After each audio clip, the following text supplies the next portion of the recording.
verse 11. Let me read verse 11 again. For no one can lay any foundation other than the one already laid, which is Jesus Christ. But he just said he laid a foundation. Yep. They did not know who Jesus was before Paul got there. He preached the word to them. They got saved. So there's their foundation. They were in a world full of paganism. So there were foundations already there based on other things. Pagan gods, pagan beliefs, pagan this, pagan that. Now there's Muslim beliefs. Now there's Hindu beliefs. We're talking about Jesus Christ is the only foundation for salvation, the only foundation. So that's what we're talking about. We're talking about one foundation is Christ. If you add something else to it, you're not building on the foundation of Christ. All right. Keep going.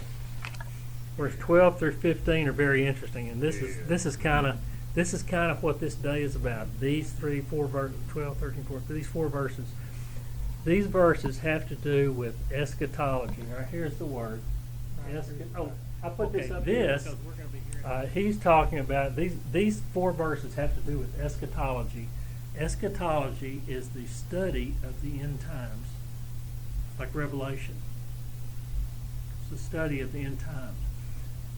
Eschatological means something concerning the end times. Okay, something that we're talking about that concerns the end times, something that happens in the end times, which is this right here. He said in verse 12, I hadn't read those to you yet. Let me get back on where I was. The verse should remove. Okay, these verses should remove any inclination on us to judging whether a professing Christian with a misdirected lifestyle is really Christian. That's what we're looking at here. You've seen guys, we've talked about guys that got saved and you saw no change in their life. And you're saying, was that guy really saved? I'm saying, I don't know anymore. I used to make judgments on that. I can't possibly know whether he was or not because I don't know his heart. So we're going to go through these verses. We'll talk about it as we go. We will see references in these verses to 2 types of structures. One with the foundation of wood, hay, and stubble. I think of the big bad wolf. When I saw that building with wood, hay, and stubble, I will huff and puff. I can blow your house down. That's not much of a foundation. Not if you can blow it down, or you can burn it up with fire just like that. The other one is one that's made with gold, silver, and precious stones. Pretty formidable difference in pictures, right? One is pretty formidable, the other is pretty rickety looking. Okay, then the result, to listen to the result, I'm going to read to you verse 12 through 15 all at one time, and then we'll go back and talk about it. 12 through 15. They shouldn't have left so early. Okay, if any man builds on this foundation, what was the foundation? Jesus Christ. If any man builds on this foundation of Jesus Christ, using gold, silver, and costly stones, wood, hay, or straw. If you look at King James, it says stubble. I really like that, wood, hay, or stubble. His work will be shown for what it is, because the day will bring it to light.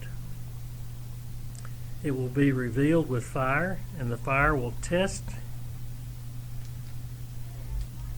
the quality of each man's work. If what he has built survives, he will receive his reward. If it is burned up, he will suffer loss. He himself will be saved, but only as one escaping through the flames. Got the flames nipping at his coattails, going through the pearly gates. Okay? All right. Verse 12. The building, let's get this straight. If you say I am building, that means I am doing something.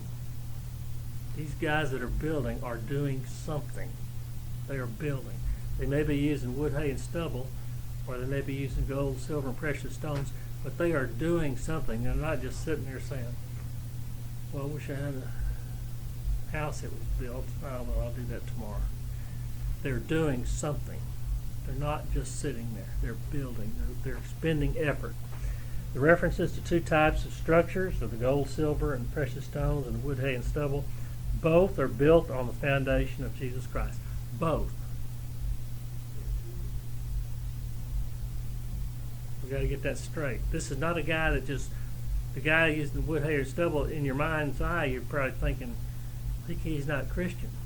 But he is Christian. He's building on the foundation of Christ. He's just not doing it the right way. He's using wood, hay, and stubble where he should be using gold, silver, and precious stones. This is not Muslim. It's not Hindu. It's not things of that sort, but one of Jesus Christ. The foundation is Jesus Christ. Not maybe Jesus Christ, not probably Jesus Christ, but is Jesus Christ. We need to get that straight. The foundation of both of these structures is Jesus Christ. And both of them required effort to build. It means they were doing something. Building on the same foundation. Remember those factions? I kind of think of them that way. You got the foundation of the church here, but all of a sudden they just go off, just go nutty in the way they start arguing and building barriers between relationships and all that stuff, but they're Christian people. All right, here you got the foundation of Christ, building on that, going up with two structures. Verse 13, let me read that again. 13 says this. Well, let me read 12 and 13. If any man builds on this foundation using gold, silver, costly stones, wood, hay, or stubble, his work will be shown for what it is, because the day will bring it to light. It will be revealed with fire, and the fire will test the quality of each man's work. The quality of each man's work is shown in the foundation he built. I mean, what he built on the foundation of Christ. The walls. Just look at the walls. The judgment of his work is shown on the day. The evaluation of that work is shown on the day. That's a capital D. That is Judgment Day. It is presumably the second coming of Christ. That's when Judgment Day is, right? That's one Judgment Day. That testing will be done metaphorically with fire. You got a building with wood, hay, and stubble, and you got a building with gold, silver, and precious stone. You apply a little fire to the wood, hay, and stubble. Get some weenies, some coat hangers, and you can roast some weenies on that thing as it burns up. It's not formidable at all. It's not, cannot stand the test. You got the gold, silver, and precious stones, and if anything, if it was hot enough to melt the gold, it's even going to purify the gold.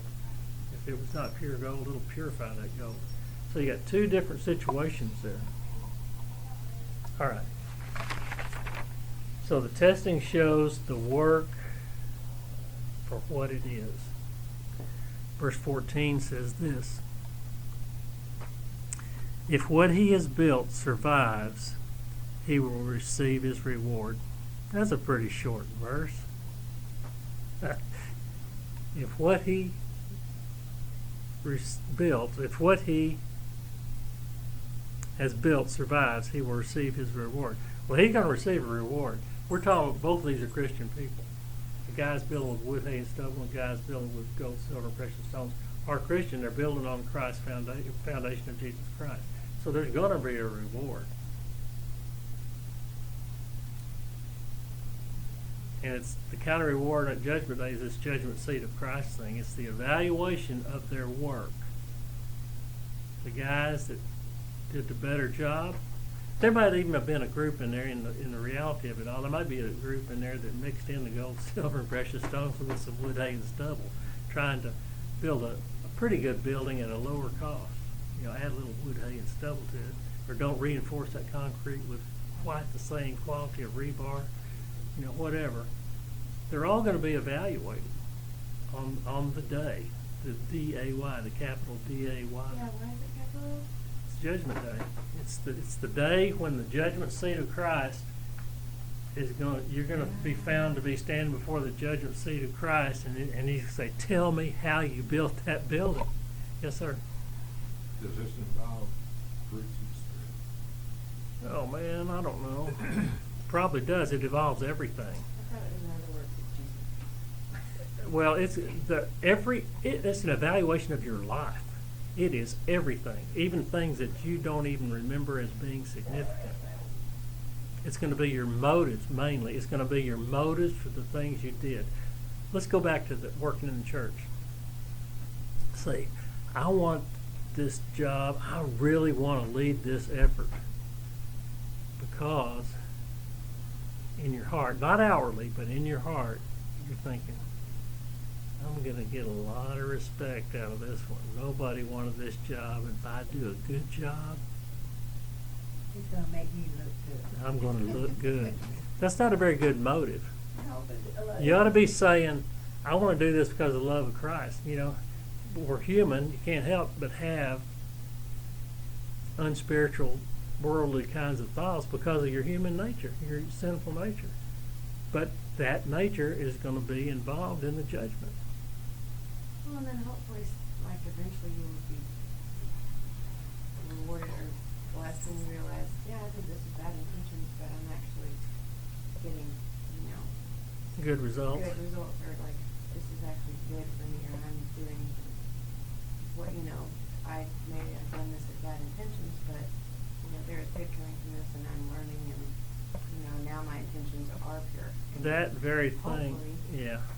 because otherwise, if you continue to do it with bad intentions and you don't like doing it, then that would, to me, negate the positivity of doing it. That is the very reason I'm glad I'm not Jesus Christ. I don't want to be the one to have to judge those things.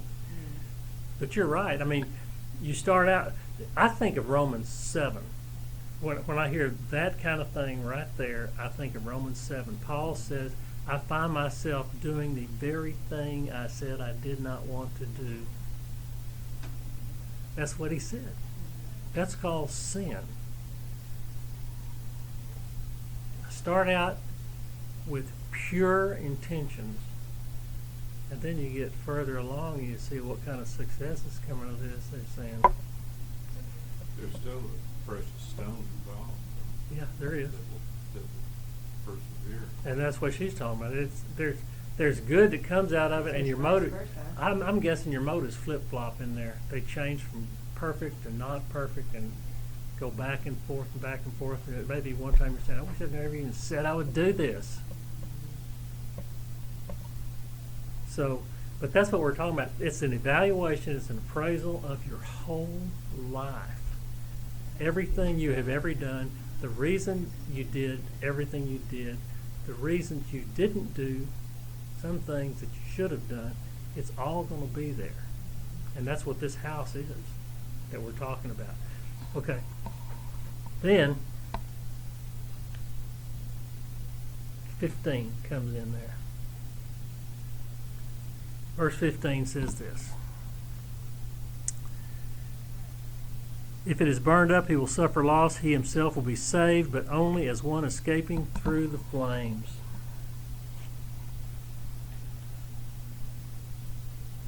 The worker is Christian. These workers are Christian. And since the time I wrote these notes until today, I have changed my mind as to what I want to tell you. I'm going to tell you both. Here's what I wrote. The worker is Christian. He built on the foundation of Christ, but his motives for his works and the quality of his works are judged to be insufficient for reward. He's going to heaven. He's saved. It's just he didn't quite cut the mustard on motives. The quality of his work, his motives, is what I'm talking about. Now, I think he will always have a reward if he's a Christian, if he is building something. See, I think there's a Christian here that's not included in this. You know, you can look at the guy that built with wood, hay, and stubble, and I used to think that that was the guy that got saved and then did nothing, not one blooming thing to change. Was his life changed in any way whatsoever? The guy still goes to heaven if he was sincerely making that profession of faith. That's the guy I thought this was talking about. Now I'm not so sure that that guy is in this part of the scripture. I'm thinking the guy that made the profession of faith, and he had enough gumption to build a building, to expend some effort. Wrong motives notwithstanding, he did expend some effort. He did make a change in his life, and he built something. It just wasn't adequate